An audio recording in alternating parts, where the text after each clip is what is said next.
guys, good morning and welcome back again to my vlog kasama ang aking partner sa pag-garden. Ano pala mga friends, punta muna kami ngayon sa bukid at yan, tinanggal na namin yung mga tinanim dyan na mga Madre de Agua. Tapos ito naman, nag-seedling ako ng indigo fera seeds. In-order ko yun sa online, pang ano daw yan, pang pakain sa mga baboy or sa manok.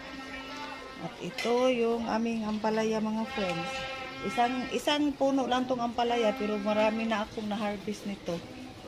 Tapos ano na naman kami ng bago habang wala pa sa bukid.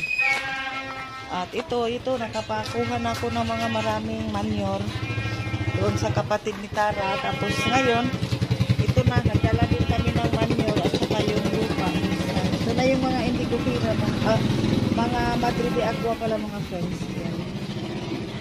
Itatanim na namin doon sa bukid. At kaya isinama ko yan sila Bardot dahil gagawa kami ng sa galit na bahay ng manok at ready na yung mga materials doon. Kaya kita-kits tayo sa bukid mga friends. Diyos ko, ganito ang mga mukha pa bukid.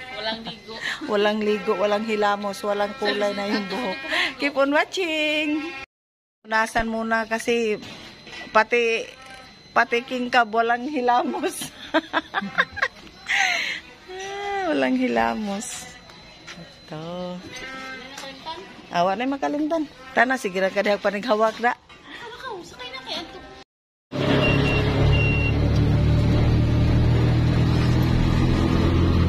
Road trip to bukid.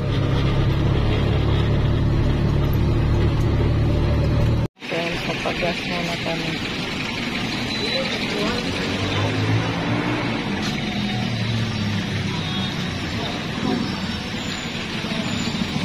Yan, nandiyan na si Ramil. Ikargala na di Hamil, aron di ka maglisod. Pakuha ko ng dog food at saka pollard. Thank you. Oo na lang. Pila? Yan. 422 ang full tank. Pero may laman na eh. Naman na reserve nga ako. Ligid no? Di na problema magmaplatan. A few minutes later. Kami mga friends dito sa bukid. Yan. Pasok na lang yung kingkab kasi mahirap yung daanan. Naku, umulan pa yan. Super laki na ng damo. Super haba. Hanggang tuhod na yung damo dito mga friends. Aroy. Takbo tayo kasi malakas ang ulan. Ito na pala yung materialis para sa bahay ng manok. Ayo! Mga friends, nag-start na silang maglagay ng haligi. Yan, nagsukat para marami ng silungan yung mga manok. Kasi ito lang kasi ang silungan nila. Ay tapos dumadami na yung mga manok. Para safe sila sa tag-ulan at tag-init, marami silang masilungan. Puro naman dahil dagko dire oh.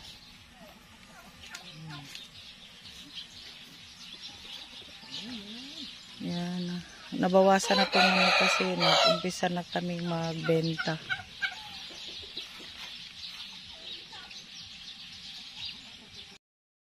Yun, may naitayo na silang haligi mga friends na 4 na haligi. Super busy sa bukid mga friends. Kanina hinahanap ko yung langka na tinanugan ba? Ano ba yan sa Tagalog? Nawala. Tapos may naamoy ako na amoy langka. Nahinog na pala siya na bagsak na siya sa lupa. Kaya yan, inano ko yung lusok-lusok ba. Yung iba nasira. Yung iba pwede pa naman kainin. Kaya yan, kain tayo ng langka mga friends habang naghihintay dito sa mga karpintero na practicing na karpintero. Practicing na karpintero mga friends. Kasi lagayan lang naman ng manok. Yan. Sana? Kahuhunong lang ng ulan. Kahihinto lang ng ulan mga friends. Kaya di sila agad-agad nakatapos dyan sa bahay ng manok. Tapos ngayon, dako anak kuan, kuwang pa na nga kuan. Magtanim muna kami ng Madrid de Agua. Di ana ay bagamay. Dito namin sa mga tabi ilagay para maalagaan siya mga friends. Pagkain to ng kambing at saka manok. Ito na mga friends, tuloy-tuloy pa rin ang pagtatanim namin yan. Tinulungan na kami ni Gilbert butas ng lupa, maghukay para ilagay yung ano dito sa mga tabi ng manukan. Ito na mga friends, tuloy-tuloy pa rin ang pagtatanim namin yan.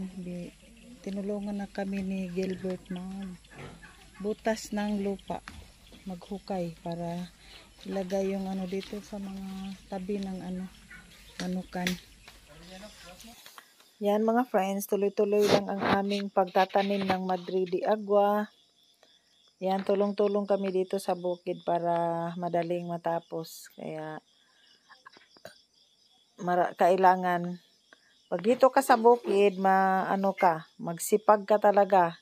Yan, kagaya nito, ang daming dapat gagawin dito sa bukid. Pag tatamad-tamad tayo dito, yan. Wala tayong magagawa dito at ang hahaba na nga ng mga damo dito mga friends. Hindi pa siya na mower dahil yung taga-mower, wala, umuwi muna siya sa isla. Tapos, yun, lalo na doon sa may manukan, kailangan malinis yan dahil pag maraming damo, delikado naman yung mga manok namin sa ahas. Kaya ito mga friends, tapos na kami doon magtanim doon sa Madrid de Agua. Ito naman, magtanim ako ng mga ilang puno dito,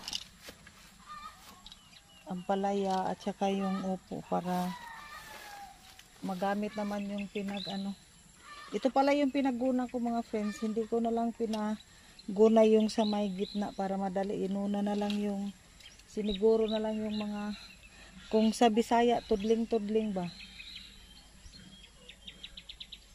Malaki rin kasing gastos pag nagpaguna.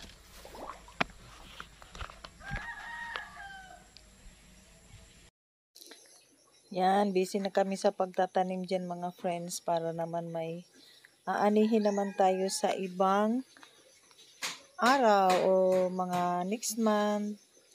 Yan, kami ng mga binhi. May sitaw, may okra, at saka upo. At saka may din mga friends, yung ampalaya. Yan, rin kami ng ilang buto.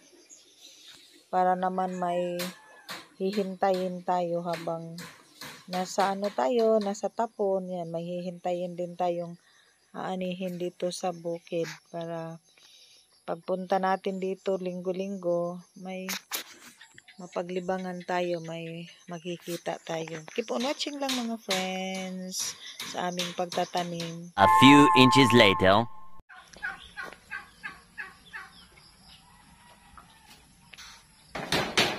Malapit na matapos yung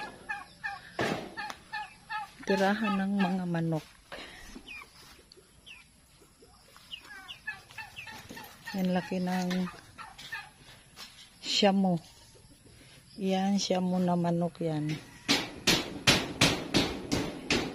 Yung isa, susi. Doon naman may 4 na itik or pato.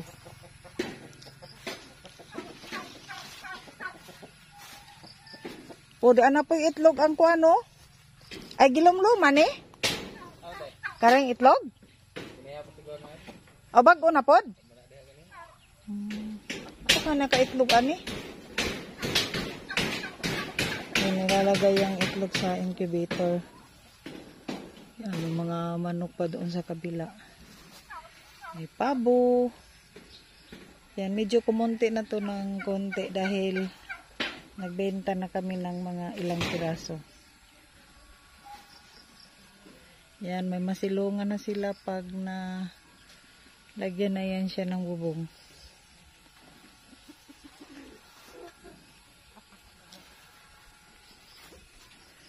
Takuas ko ano.